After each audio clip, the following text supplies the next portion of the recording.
if I told you there's a way to fast track your progress as a data analyst and avoid the mistakes most beginners make? Today, I'm going to be telling you what I would do differently if I were starting my journey all over again.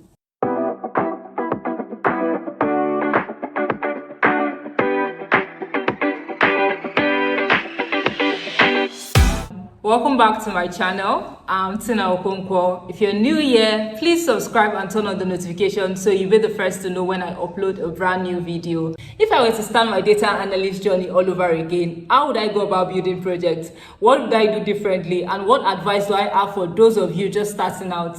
Let's get into it. Now, the key to standing out as a data analyst isn't just about mastering the latest tool or memorizing DAX formulas. It's about building projects that not only showcase your skills, but also solve real-world problems. When I first started out, I didn't fully grasp how important it was to have a solid portfolio. But looking back, I realized that projects are one of the most effective ways to actually showcase your skills, especially when you're applying for jobs or looking to actually collaborate with others. It's not just about showing what you've learned, it's about demonstrating how you can actually solve real-world problems.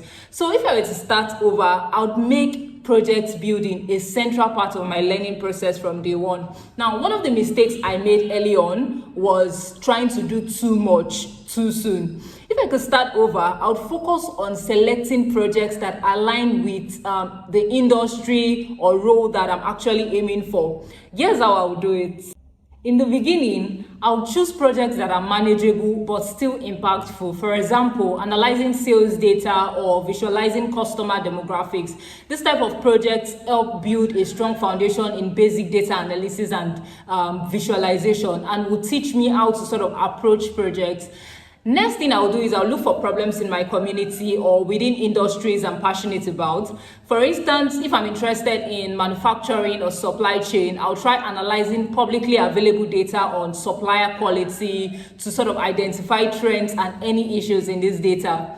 Lastly, I'll ensure that every project that I'm working on has a clear business value. It's one thing to analyze data, but it's even more important to explain why your analysis matters and how it can actually be applied to solve real business problems. Now, let's talk about the tools and techniques I would focus on if I were to start over. Before diving into more advanced tools, I would ensure I have a solid understanding of Excel and also sharpen my SQL skills.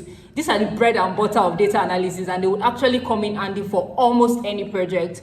Once I'm comfortable with the basics, I would move on to learning a visualization tool like Power BI or Tableau, because visual storytelling is actually the key to making your insights understandable and actionable. And of course, I would invest time in learning Python, specifically libraries like NumPy, Pandas, Matplotlib, because Python is actually a very powerful tool for handling large data sets. Another tool I would integrate from the start is Git. Keeping track of your work, especially as it evolves, is very crucial. Plus having a GitHub portfolio where others can see your progress is actually a huge plus.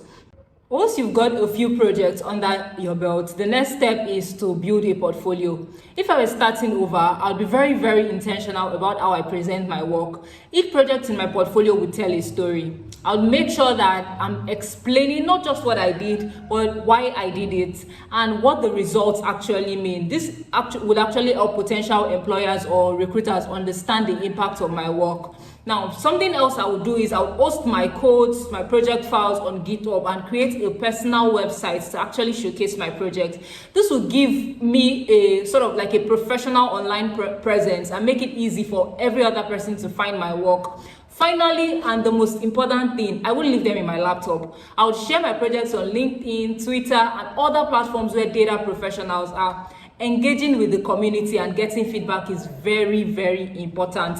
The last point I want to emphasize is continuous learning. If I were starting over, I'll remind myself that learning doesn't stop at just building a few projects. Data analytics is evolving, so should you. I'd actively seek feedbacks on my projects and use it to improve. So whether it's from mentors or community, constructive criticism is actually the key to growth. So I wouldn't hesitate to seek feedback from those that I know that are very, very experienced.